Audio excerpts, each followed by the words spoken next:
Welcome to episode 6 of the Select Characters podcast. My name is Chris and I'll be your host for the coming episode, and I'm joined as always by my two fellow compatriots, my two fellow gamers, Enrique and Sam. Hi guys. How's it going, everybody? Hello. Hey, how have you been keeping the past week? Because I was gone. I was in Paris. I didn't even notice.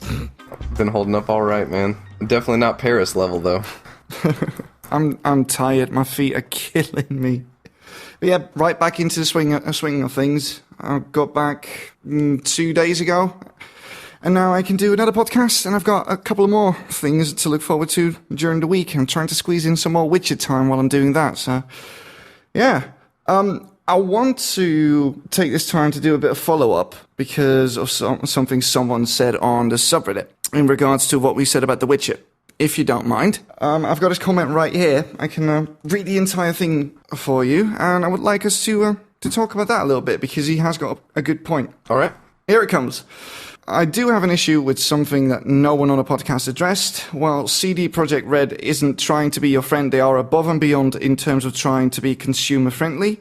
They allowed pirated Witcher 3 to be streamed on Twitch days before release and then made a comment on how it's okay and here's our day one patch for pirates available for download, and if you like the game, then buy it, but we understand if you can't. In previous Witcher games, they also had the game auto-updated patch, even if it was pirated.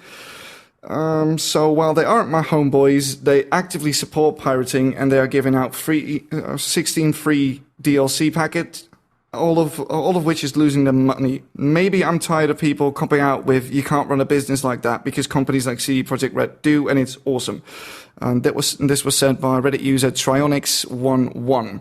I agree to a certain extent, but the you can't run a business like that thing, you can't. You just can't. Which is why they're now releasing stuff on consoles, I think. Yep, and I think we replied on it, and we did make that comment, just to highlight it again.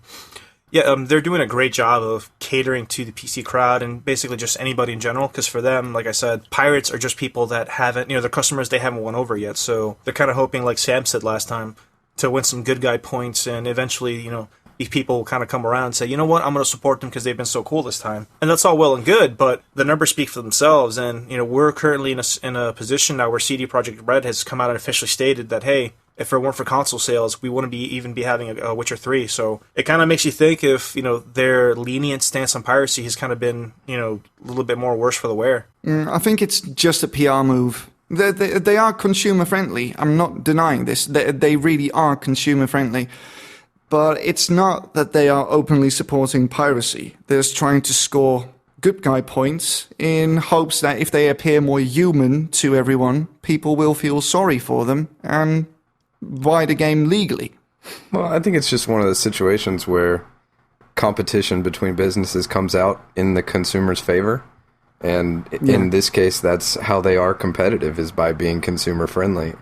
And number one, it's messed up that that's how you win in the video game industry. That's kind of a bummer. Yeah. But also there is a world where this stuff starts to gain traction. What they're doing is great. More people are going to see it, see the profits they made, and then they're also maybe going to drop DRM. But there's a point where that practice isn't going to be competitive anymore if everybody starts doing it. But I think what I read was Witcher cost $19 million to make. Jesus. And so what they've pulled in is vastly above and beyond that. So the numbers are shaking out as of right now that's true and that works, but it might not be that way forever. You really can't run a business when you're not turning a profit. That's just business 101. Are those numbers aggregate for console sale and PC sales together, or are they specifically for PC? No, that would be definitely numbers I would like to see.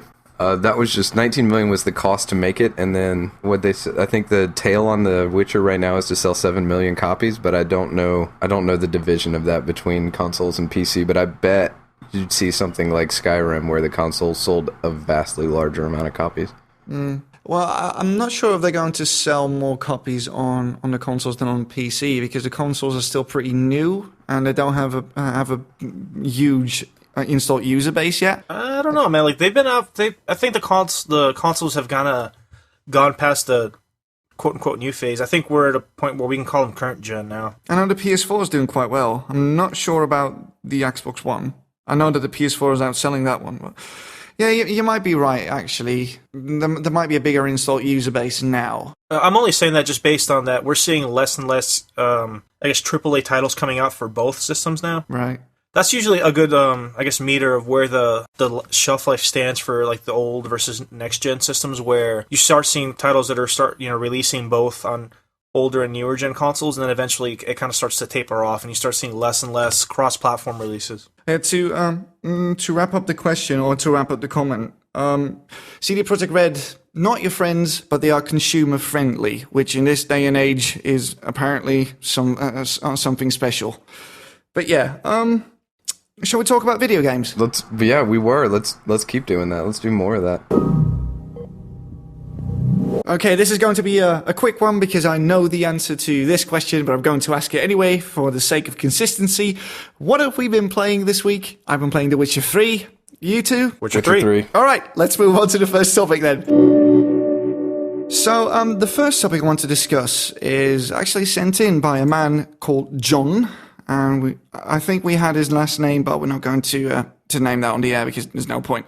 What is the impact of single and multiplayer game modes being a mandatory part of the same package? Yeah, it's interesting. If you only want single player, is playing for multiplayer kind of a ripoff? Or if you only want multiplayer, is paying for single player wasted money? And is bundling those things together just...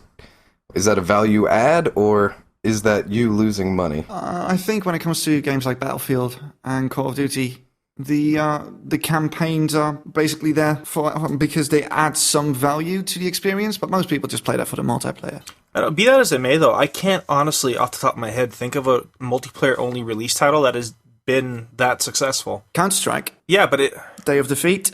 Wasn't Counter-Strike like free to play at first? No, it wasn't. I think it was boxed. It was a mod. Counter-Strike was a mod for Half-Life. Yeah, but when it got picked up by Valve, wasn't it released in stores? Because I remember seeing it in stores. Oh, whenever it became Global Offensive, or... I think definitely when it was Global Offensive, you're right. But I guess I'm just trying to think of like more like recent AAA releases, like Titanfall, which was it was a pretty fun game, and it still is, but I mean, it didn't do well, and I remember a lot of people complaining about the lack of story. And Evolve didn't do well either. Evolve, it sold well when it first released, but after that, I mean, the interest in the community has kind of been dwindling after the fact. Yeah, it sort of came and went, didn't it? I don't know, I just feel like for whatever reason, like multiplayer games, or multiplayer only games, don't seem to have whatever that lasting power is that you'd get from a game that at least has a campaign.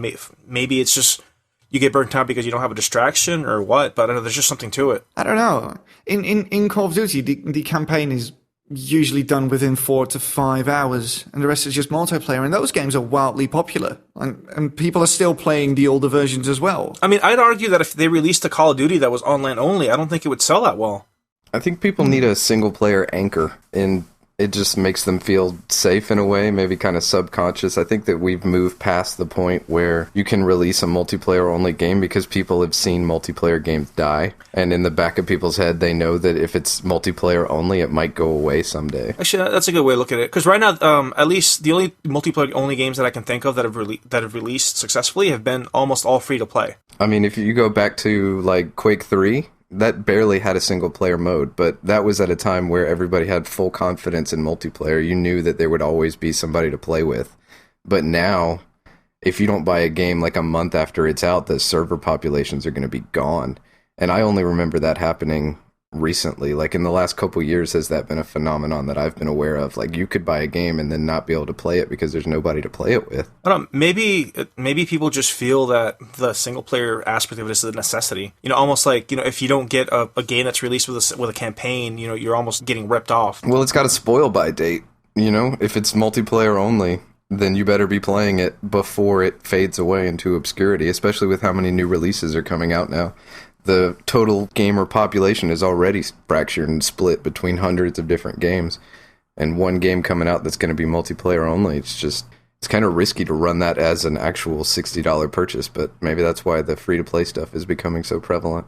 Yeah, because that's a lot easier to drop in and drop out of. Like, the bar for entry is a lot lower, and if nobody's playing that game, then there's no money lost when you decide to not play it anymore. Yeah, exactly. So they are kind of tied together, and because that doesn't work, you're not going to see a situation where people can only buy one mode, at least not yet, for, you know, titles that cost a chunk of money, say $20-$60. If they want to have single and multiplayer, and it's funny because it used to be the reverse. Like, multiplayer used to be the value add. Like, this single player game is great. Oh, and it's also got multiplayer? That's awesome. Now it's kind of flipped around. Oh, yeah, that's right. I mean, I know this is like anecdotal, but when I used to work at a GameStop, I remember, and it was a really interesting phenomenon because I would have guys that come in, you know, they would buy the Call of Duties, they would buy Maddens, they would buy Battlefield, and they're always harping about, like, oh, you know, like, I never touched the campaign, you know, I don't never ever play single player, this is to play online with my buddies, blah, blah, blah. But at the same token, these are guys that, you know, they would come back and return a game if there was no campaign. You know, if it was a multiplayer only game, you know, they'd come in, the first things they'd say was, oh, I can't believe this is worth $60 for multiplayer only, you know, like, that's a ripoff, blah, blah, blah. It almost like people feel like there's this obligation that there has to be a single player aspect of it to be considered like a game. For me, it's the other way around most of the time. I think it's an easier sell to me when a game has added multiplayer to the campaign itself. I wouldn't really want to buy a game that was just single player and no multiplayer, because multiplayer extends the lifetime of which you can play the game. Really, because The Witcher seems to disagree with you.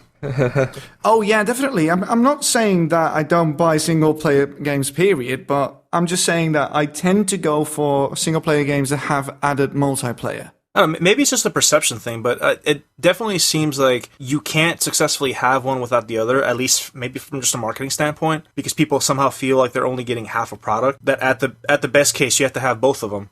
We're also in a climate where we measure value in game hours. So if you have only one mode or only the other mode, then your hours calculation sort of comes out weird, and you're like, I'm not paying $60 for a game, you know, with a like 20-hour lifespan or whatever. So that kind of makes you have to have both. But I don't know how the valuation of that stuff works out, but I know that a lot of people are tracking those numbers.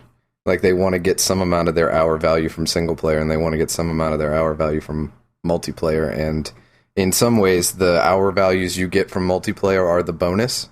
And then in other games, that's the focus. But they're really interestingly intertwined. I have seen single player games succeed with no multiplayer, but in my memory recently, I haven't seen multiplayer only work, and I'm not sure what the reason for that is. But you're you are paying for the other people. I mean, like John said, if you don't play one or the other, you are absorbing the cost. But I think that the people who keep themselves in those single buckets might be slightly in the minority. Yeah, most people who buy a game want to play every facet of the game at least once. Yeah, that's very true. I feel like you said, it's not necessarily that you're picking up someone else's slack or you're marginalizing the whole economy of it. You know, you're not, if you only play single player, you're not somehow forfeiting like the monetary value of the multiplayer. It's just, I think there's enough people that are on both ends of the spectrum where it just kind of balances out. If a certain amount of the people who only bought it for single player eventually make their way onto multiplayer, then that's good for all the people who like multiplayer. If they're potential customers of multiplayer, that's great, because you need other players to keep multiplayer games alive.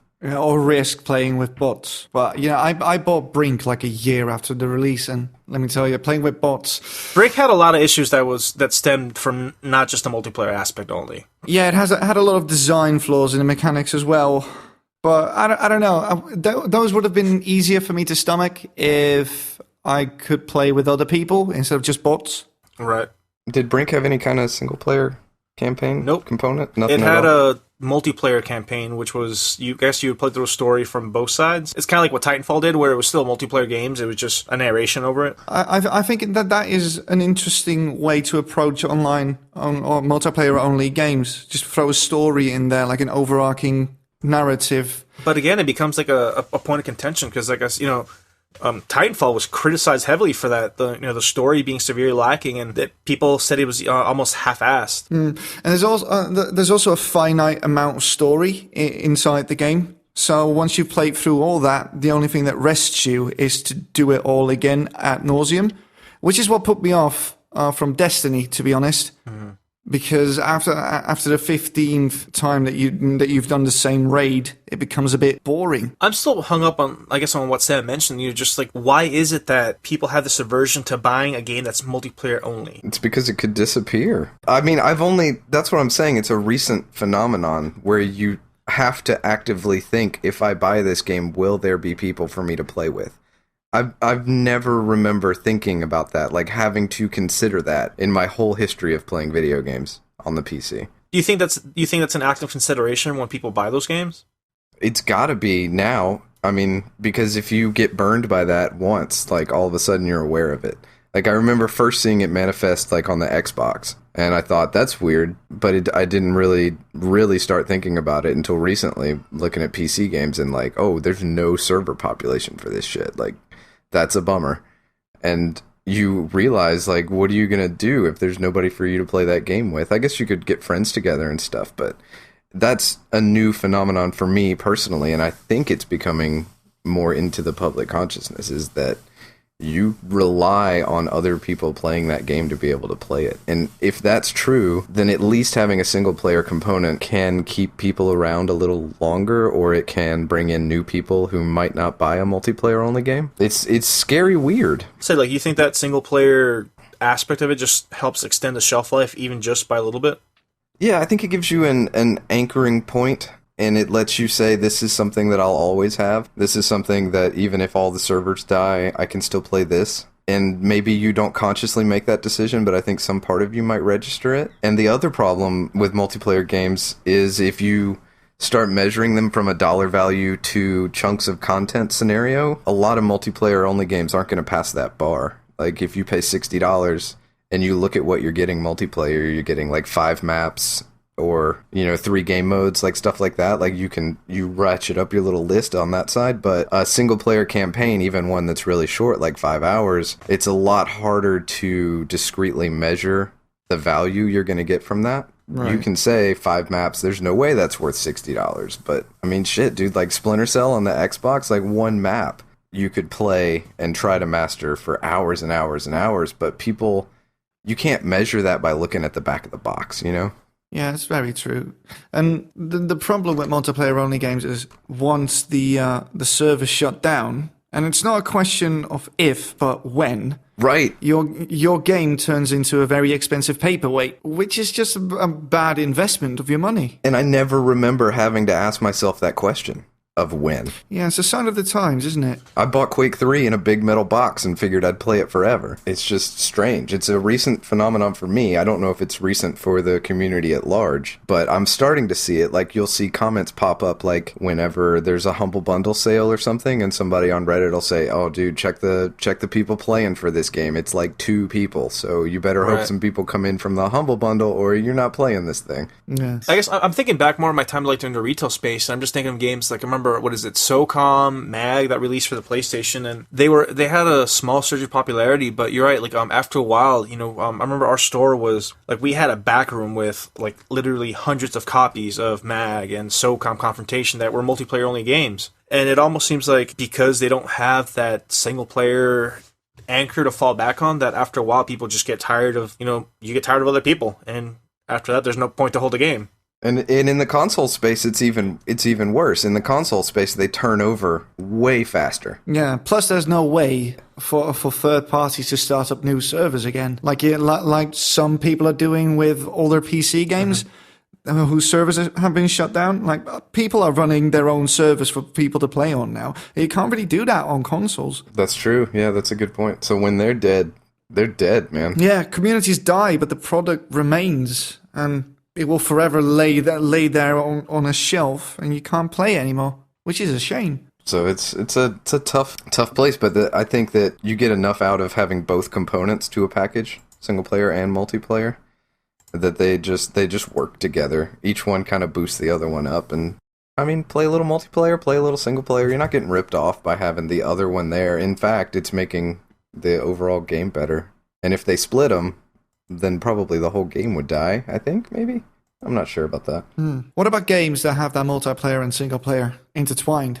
Things like The Crew, for instance. How does that one work? It's basically a sort of MMO type thing, where you drive around a smaller map of America, and there's other people racing around on that same map as well. Although I don't really know, come to think of it, I don't really know if that is relevant, because if the server's shut down, I think you can still play that as a single player. Not entirely sure, but I would imagine so.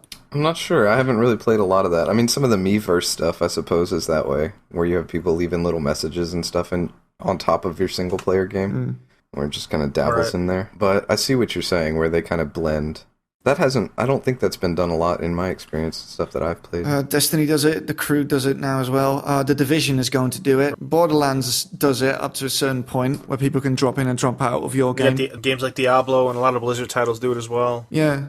So what happens when the servers shut down? I mean, those are games that heavily rely on the multiplayer component that is embedded in the single player. But what happens when the multiplayer component is taken out because the server's shut down? And I think it's only going to get worse. It's not like less games are going to start coming out. No, but more and more games are coming out that have the multiplayer inside of the single player. So this is becoming an increasingly larger problem. I know, I guess the overarching question was whether it creates this feeling that, people who are buying a game for either only single player or only multiplayer are kind of in a way subsidizing the development support for the other half of the game. But I think that because of, I don't know if it's just a habit that we have or the perception that we need to have both components for it to be worth $60. Here's the thing though, if they were to take the multiplayer out and release that as a separate game, that's not going to make the single player version any cheaper. No, I definitely agree. Maybe. No, I don't think they will. There's loads of single player games out there that are $60 or €60 or your regional equivalent. Oh, you're right. Why would you do that? Why would you say, here's the single player for $30 and here's the multiplayer for $30 and together they make a $60 package? Yeah. That's no developer's going to do that. That doesn't make good business sense. Yeah, from the very beginning. Yeah, exactly. Can somebody sum this up? So the single and multiplayer game modes overall, I suppose, are both integral to the game experience. And it's very unlikely that they would be separate because each one boosts the other, and they each get a little bit of a benefit from having the other one in the game. And it's possible that maybe some of your money might go to part of the game that you don't play, but it's something that somebody else might enjoy. And in the end, without having both and satisfying both audiences, that game might not exist in the first place. So maybe it's not the worst thing in the world, and maybe in the future, as audience size increases, we might be able to see multiplayer-only games, but for now, it doesn't really seem like a viable model. I hope that gives all of you a bit of insight into this particular topic. Thank you, John, for sending that in. If any of you has an idea for a topic, or you have something that you would like us to discuss, you can send us a question at ask.fm/select characters, or you can send an email to selectcharacters@gmail.com. So yeah, who wants to move on to the next topic? Hatred is going to be releasing soon, and it's been getting a lot of publicity, mostly negative, but, any PR is good PR according to these guys. It kind of makes me wonder that, all this negative publicity it's getting is because of the content of the game, how violent it is, how it glorifies, the murdering of individuals, and I understand a lot of people are upset about this, but I kind of take the stance of, why do we care? I see a big pattern in terms of the reception normalization of violence in video games where, we're okay killing, 1,000 Nazi members. We're okay killing 1,000, unknown mercenaries that are attacking us. But the second we take away that context, it becomes a very bad thing for us to do. So why is that? Because violence without an ideology is sort of hollow. If you're killing 1,000 Nazis, you're killing them because their ideology is evil in your eyes. If you're just killing people, innocent people, just because you enjoy killing, that is sadism. That's not a positive thing. It's not a constructive thing. You can't really do anything with sadism. So that's why, I think that's why there's a lot of controversy that surrounds the game, because there's no point to the violence other than being violent for violence sake. But isn't that in a sense what we do when we pick up, any online shooter or any other game that has us just killing, legion upon legion of whatever enemy you so choose? We're just picking a game for the sake of, killing a bunch of NPCs. Yeah, but it's a context that's different. Look at, for instance, Counter-Strike. That is a SWAT team versus terrorists. Or Battlefield. That is the West versus the East, or stuff like that. There is an ideology there. Both sides are fighting for a greater good. Or they at least agreed that they were going to be members of combat. They agreed to be combatants. They both knew what they were going for when they entered whatever this arena is. Yeah. But I don't think that ideology actually has a place. We can discuss that, obviously after the fact, not out of context, but I believe when people pick up these games, they don't go into it with the mentality of oh man, I'm going to sit here and I'm going to fight as my side against this other side who's obviously, in their mentality, they're going in there, hey, I'm going to kill other players. Yeah, but it's not about the people who play the games. It's about the game itself and the parties represented inside the game world. Because the controversy is not about the people playing the game. The controversy is about the game itself. And also the only reason it's still a controversy is because video games are still up and coming as a form of media. Right. They're still finding ways to act out. There's always been stuff that sells on controversy. This is no different. It's just the first thing to do it this way in the world of video games. Or at least to this extent, but I mean, we're less upset about this than we were about Grand Theft Auto before this, and then I can't even remember the other ones. That's how little impact they have. But people are always going to try that. I don't know. I mean, I think Hatred's had a pretty big impact. I mean, it's been there's retailers refusing to sell the game. I think, like, you're not going to be able to buy the game on Good Old Games. Steam tried to ban it until, there was a backlash from the community saying, hey, this, you're inferring our freedom of speech. You can't do that. And then Gabe Newell had to step in and say, hey, sorry, this was never supposed to happen. But I don't know, I feel like it's almost hypocritical in a way where we glorify violence, where, we are okay jumping into video games to be these massive heroes, and we can commit veritable genocide upon, legions and legions of, like I said, insert flavor of NPC you like to kill. And it's okay. But, Hatred kind of gives us a game where it takes away that comfort of us justifying our violence, and we're just left with a game where you're killing, instead of, zombies, you're killing civilians.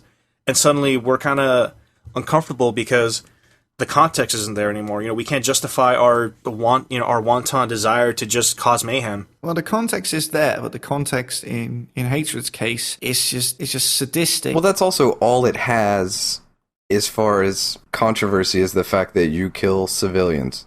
And so if that's the controversy in the sense of a video game, that's kind of like boring. Or, like, they can't fight back, they present no challenge, and the whole point of playing video games is to experience some sort of, like, something that you can win at, I guess. Like, I could play chess with my daughter, and I'm gonna win. So, like, it's like that. Like, they're not fighting back. All it has to build on is the fact that this is a controversial thing, you shooting this civilian, right? That's it. In a way, though, I feel like this is just like a brilliant marketing tactic that they've known how to exploit. I wouldn't say brilliant. I think it's brilliant just because look at how many people have gone up in arms to either lambast this game and try to get it banned versus the people that are standing up to support it. Whereas, if it weren't for this controversy, I don't think anybody would even be remembering this game months down the line. I don't think people will be remembering this game 2 or 3 years down the line, period, because it's just a pretty typical run-of-the-mill game with a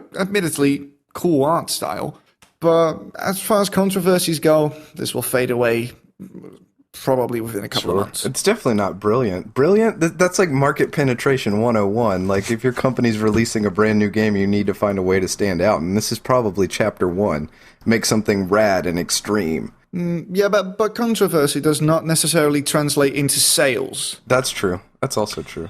That's true, but I think it definitely translates to exposure, which can lead to sales because of it. Oh, yeah, there's a bigger chance of people buying your stuff, but I think that chance isn't all that big, or at least not as big as people make it out to be. Banking on controversy is usually not a good idea because that will hurt your reputation. If the controversy is justified, that is. Which in Hatred's case, it might very well be.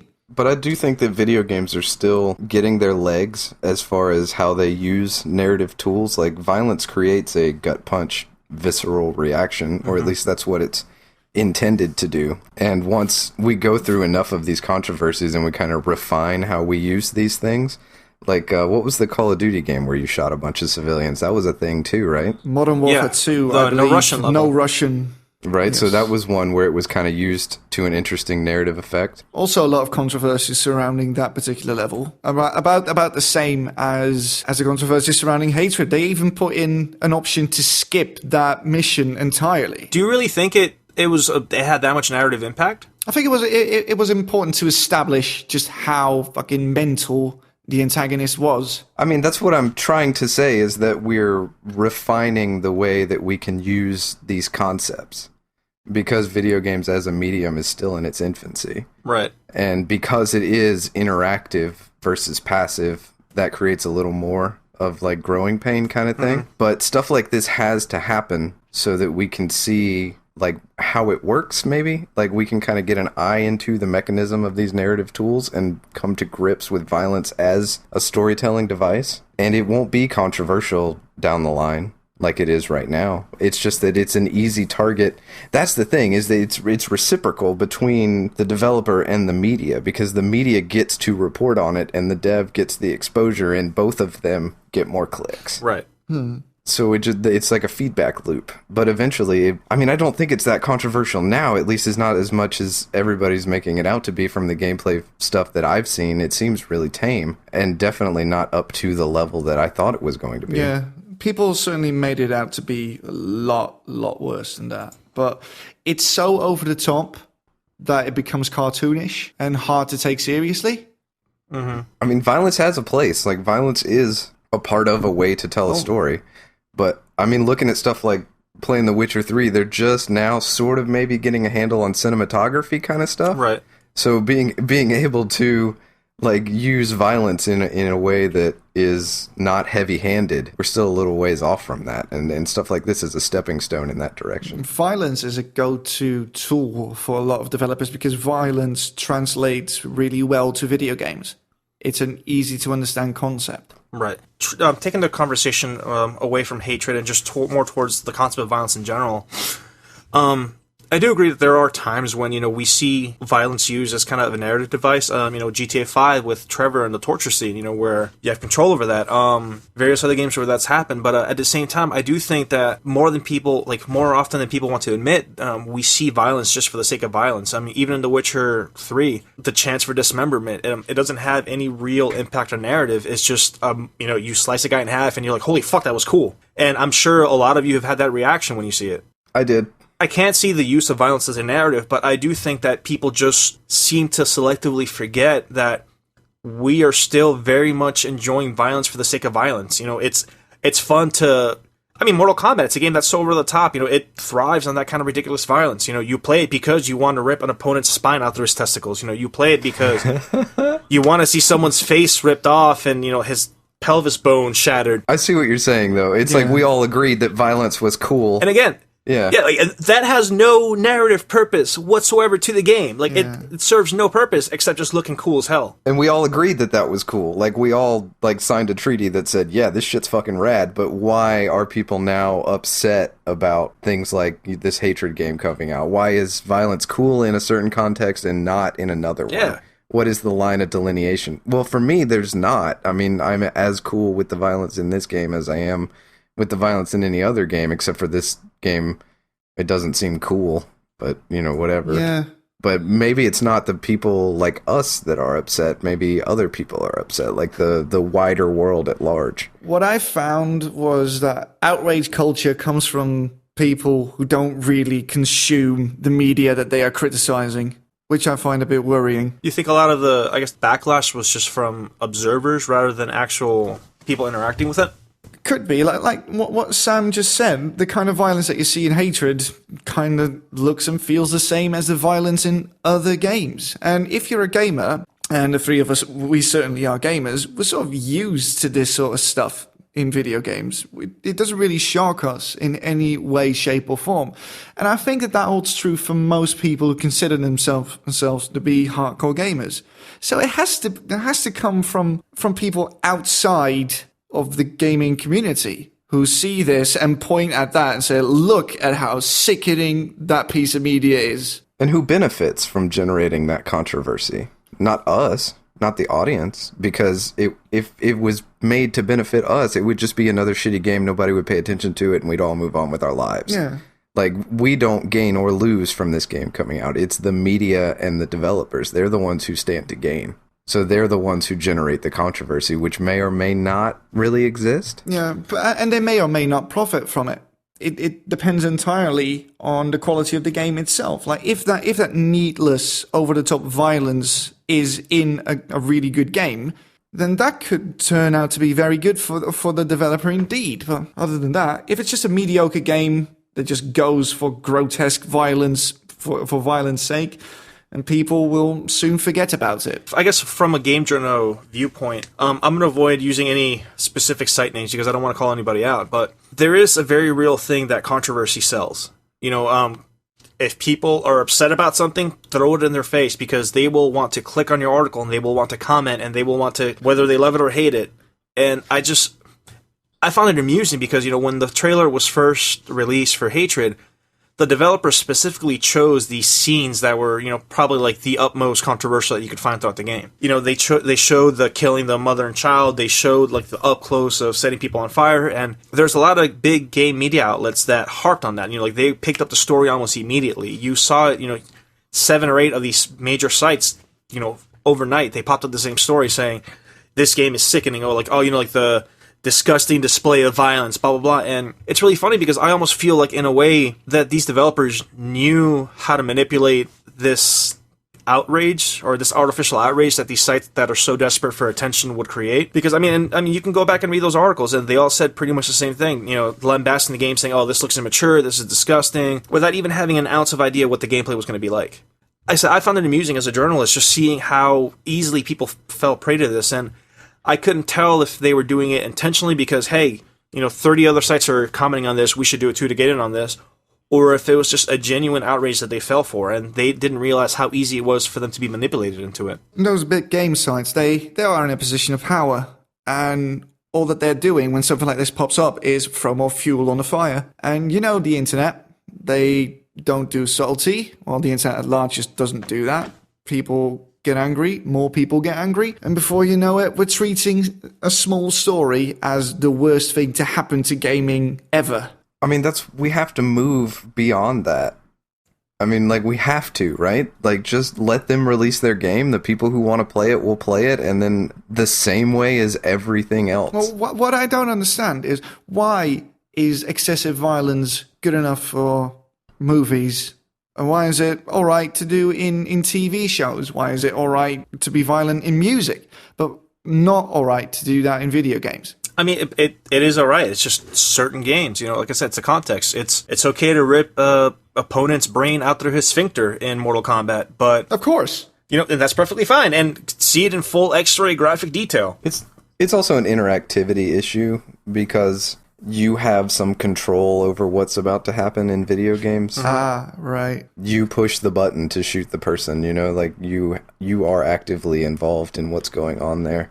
And because it has been a tried and true and proven, I guess, journalistic tactic that people want to think that happens, even though it's continuously proven that it doesn't, it just continues to be a controversy thing. But eventually it won't be. We just have to go through these growing pains, like this controversy right now. Outrage culture is certainly a thing. Oh, definitely. And people are just going out to look for stuff to get angry over. And as long as that we're doing that, the controversy will just keep on happening. I'm already looking forward to 2 weeks from now, because then we'll have found another thing to get angry over for asinine reasons. I just think that at the end of the day, video games provide us a sort of escapism from reality, where we can engage in these day-to-day normal activities that we don't do in our day-to-day lives. You can play a game like Mortal Kombat and see, ridiculously voluptuous female bodies. You can see insane gore and violence. And I feel like there's certain people that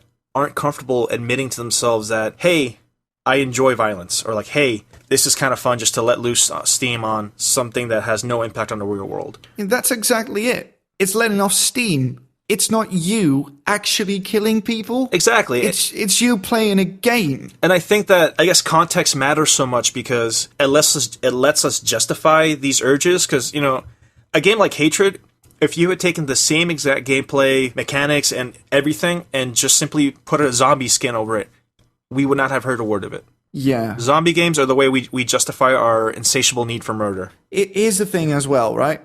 If games are to be considered art, which I certainly do, I view them as art, we shouldn't let the artists, the developers, express themselves in any way they see fit. Art is not meant to make you feel comfortable. Art is meant to push boundaries most of the time. I mean, and to Adam is on that, we should let the artists do what they want, and at the same time, we should be open to criticism. Oh yeah, definitely. But you shouldn't outright condemn something just because you think it's tasteless. Oh, of course. Definitely. Like I said, I think a lot of us just need to take a step back and look at what it is that we're really enjoying about our video games, and why it's okay to have them in certain contexts and not have that same activity be enjoyable or even acceptable in a completely different area. Or just let it be okay for people to play the things that they enjoy. Exactly. Like, if these developers made this game because they wanted to make a murder simulator, rad, you know, like, more player to them. Some people are going to want to play that, some people are not, and we don't have to have some big controversy over it because it doesn't have that much of an impact in the real world. Yeah, people need to calm the fuck down and realize that you playing a violent video game does not make you inherently violent. It's true. There's research that proves it now. Woo! Like, just let them have fun, man. Some people are going to love that thing. That's great. It's all right to not like something. Just move on. It's not like you're being forced to play that thing that you don't like. There's hundreds of other games out there that cater to your specific tastes. Go play them. Let others be. True fucking story. Should video games have difficulty levels? And should they have difficulty levels from the perspective of, from the initial start of the game, easy, medium, hard? Not specifically about New Game Plus and, you know, once you beat it, you get extra hard mode, that kind of thing, but should the game itself be fragmented from square one into different difficulty levels? I don't see any harm in that, to be honest. It's not the ideal way to handle difficulty in games. I think adaptive difficulty is better.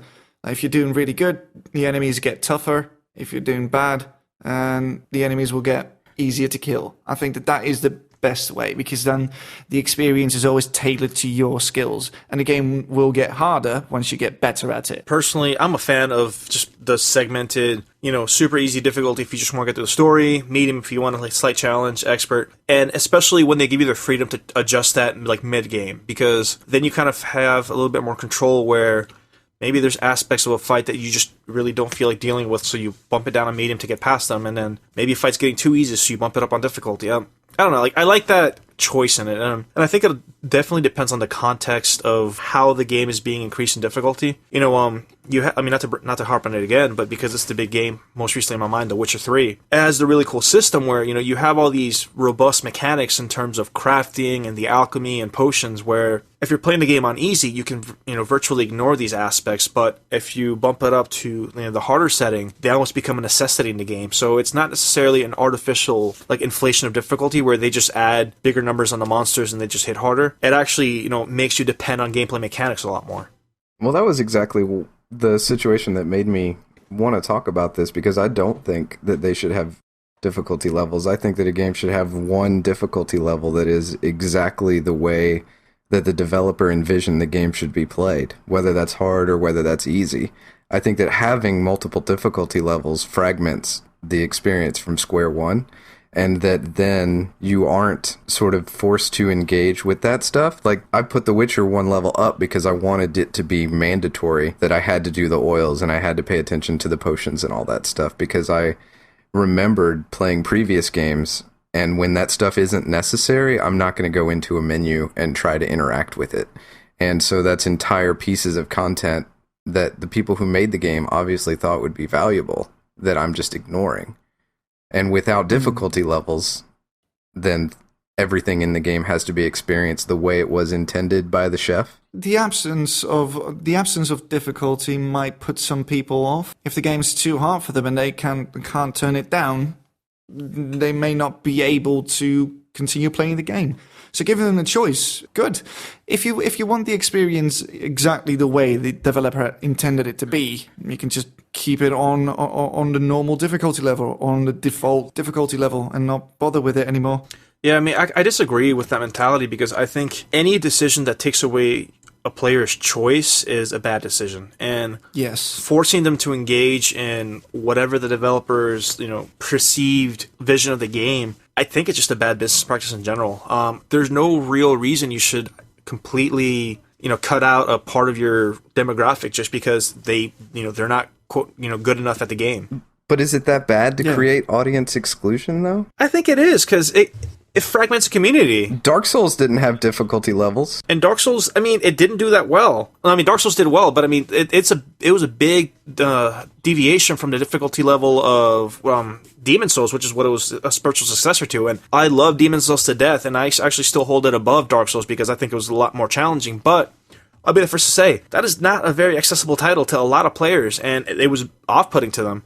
But I think that a lot of what you see is that when they have to make these difficulty levels, though, it just gets sort of like it's hard to pay the same amount of special attention to creating a meaningful experience on all difficulty levels. They end up just adding 25% to things or subtracting 25% from things, and instead of going through and tailoring the experience, but they have to take the time to do that. And I would argue that it takes away from whatever the main game was supposed to be. You're not playing whatever that game is when you play it on a different difficulty level than whatever they intended. I don't think that that's necessarily true. I do agree with Sam that it can be more difficult for the developers to kind of take more care with the different levels of them. I do agree to that, but I don't think it completely shuts it out. For me, the perfect example of this was the old Monkey Island games, where you had the option between the easy level and then the harder level, and all the harder level did was add a few more puzzles and a few more steps to solving some of the puzzles. And like I said, it creates a really even playing field where, for those people that want the challenge, they can decide to go on that difficulty. They are still getting the same exact content as everybody else. It's just, I guess you get a more personal sense of satisfaction out of it because you're beating it at a more difficult level. They're not, though. The content is different. When you change the difficulty level, the content is different. It might be behind the scenes in a way that you don't see it with your eyeballs, but the content is different. The monsters have different HP, you do different damage, you engage with different skill trees, or however they decide to dial it in. It's not the same game. But the inclusion of a lower difficulty level does not detract from your experience in any way. If you want to play on a harder difficulty level, you can do so at your leisure. Not to mention, I think it definitely adds to your enjoyment of the game because, there have been several playthroughs on games that I've personally done, and just from speaking with other players that I've noticed, where they'll beat the game on one setting and then they'll bump it up because once they have a better understanding, they want to go through the challenge. A lot of the magical games are like that, where you can turn on environmental damage for the casters and spells, where when you first begin the game, the lower difficulties, you can throw a fireball into the middle of the room and it won't affect your party members, but turn the difficulty up a notch and suddenly you have to be careful where you're aiming that. You have to account for splash damage. And I think letting players go into the game and get a basic understanding of these mechanics and then giving them the option to invest in them more is far better decision than just saying that, hey, this is the only way you can experience our content, period. Well, I want to draw you back just a little bit more because I'm not specifically talking about games being harder. It could also be easier. It's just whatever they thought, the way they thought the game should play. Well, you think that they would tune each difficulty level to still represent their game in the way that they want. Theoretically, but I feel like it doesn't come out that way.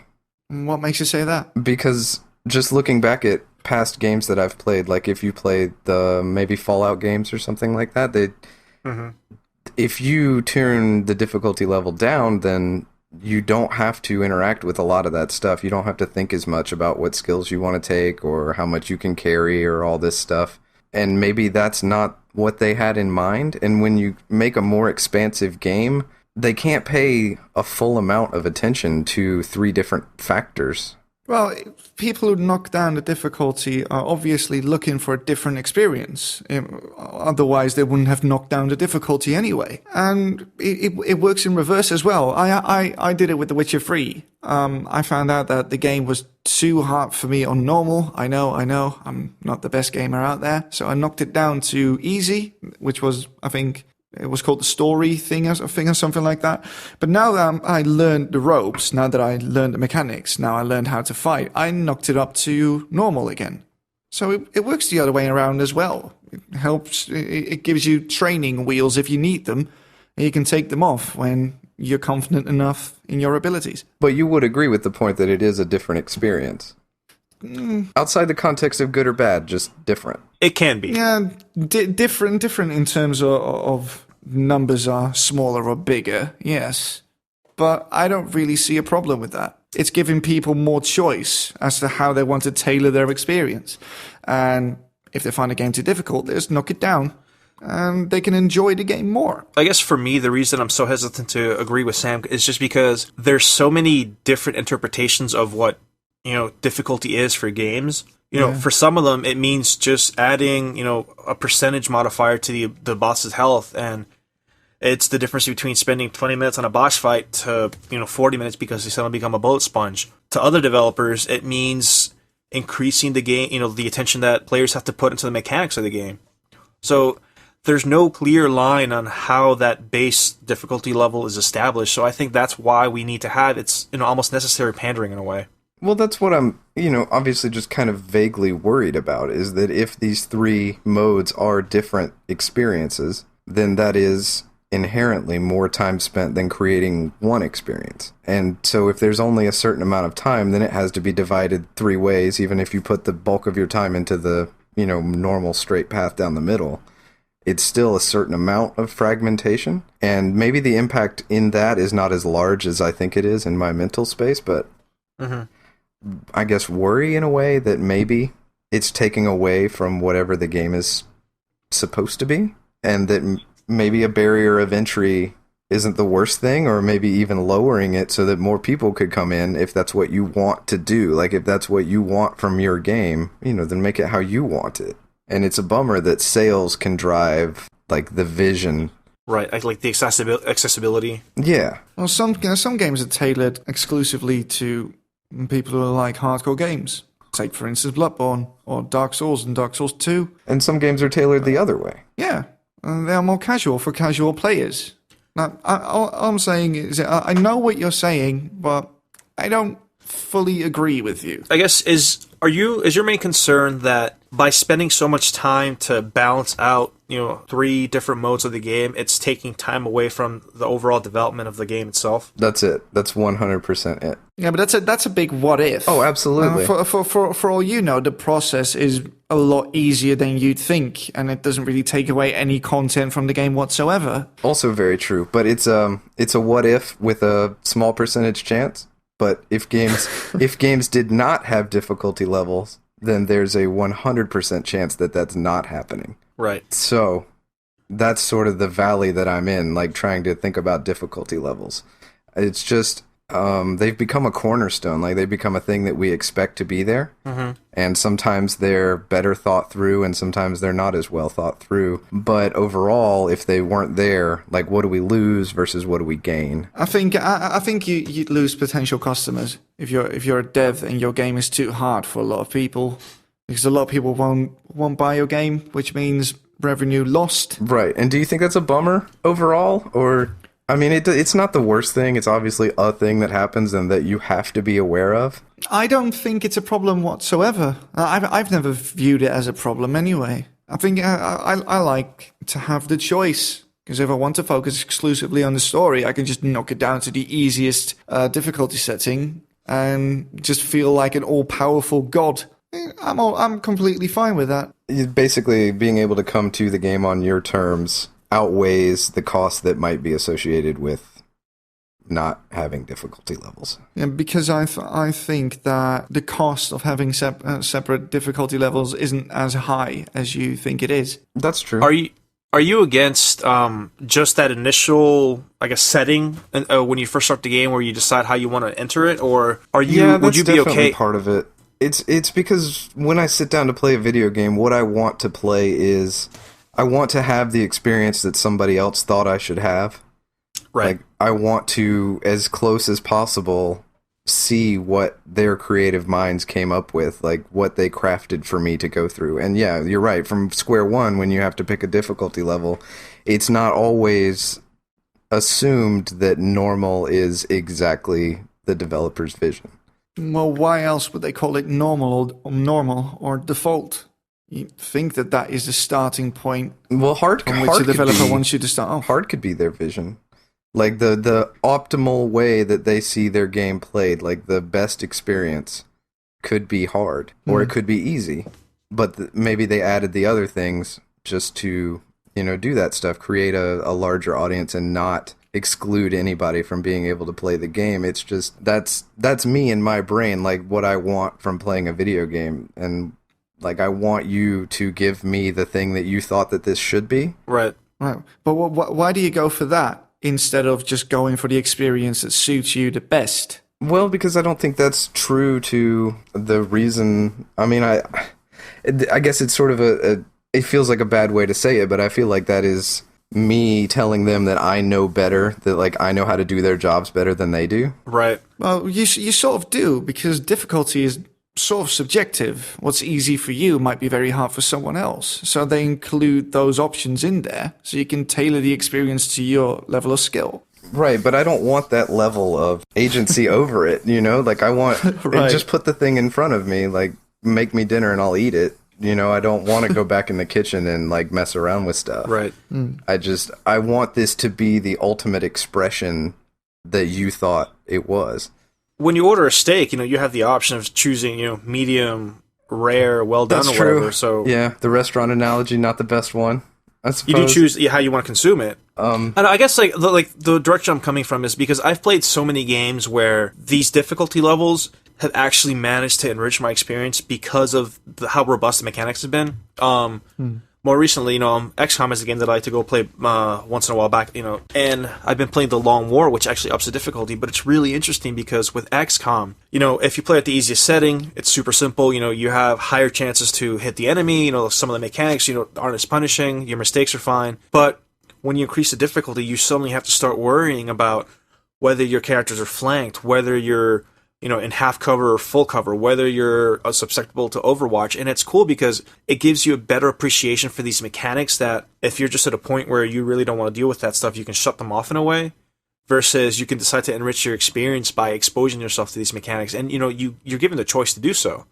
Whereas if you would approach that game in a way where the developers simply say, hey, you know, this is everything in your face, take it or leave it, and you don't have the chance to acclimate yourself to those mechanics, it can be very off-putting and detrimental to your enjoyment of the game. Yeah, which is what happened to me in The Witcher 3. The game was too hard for me when I first started playing it, so I knocked it down, knocked it back up now because I'm comfortable with how the game plays. I mean, if that's true, though, and you play XCOM on hard and I play XCOM on easy, which one of us actually played XCOM? We both did. I mean, I think it just comes down to your own subjective enjoyment of the game. You know, if you played it on easy and you had a blast playing the game, then hey, you played the version of XCOM that was best suited for you. In the end, it's all about escapism and having a good time. If having a good time means knocking down the difficulty up or down, fine. I mean, I do see Sam's like argument though but I guess it's more from like I'm thinking back into like the MMO atmosphere where there's constant tinkering between like difficulty raid levels and, you know, mythic versus normal versus heroic versus, you know, like raid finder. And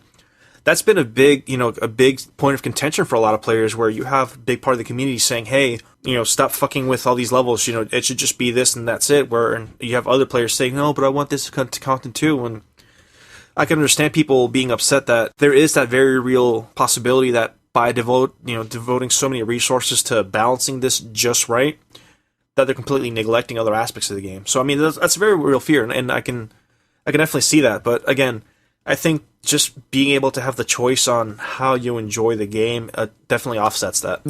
You think too much, Sam. Overall, the benefit outweighs the cost, I suppose. It does, yeah. But I mean, like I said, again, that's subjective. You know, there are games that I've played where I can just appreciate them because it lets you just go into it. Like you said, Dark Souls, Demon Souls, there's no difficulty level. It's just, you know, play the game and get used to it. And it is rewarding in a way where, you know, when you can actually beat the game that was given to you without having the option to even adjust the difficulty.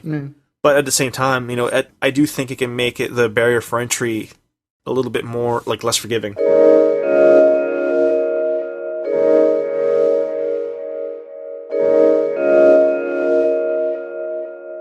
And that concludes this week's episode. We hoped you liked it. We'll be back next week, but until then, if you want to get in contact with us, check the links in the description and shoot us a message. From all of us here at Select Characters, thank you so much for listening. See you next week. Goodbye. Goodbye. Thanks for listening. Bye, everybody.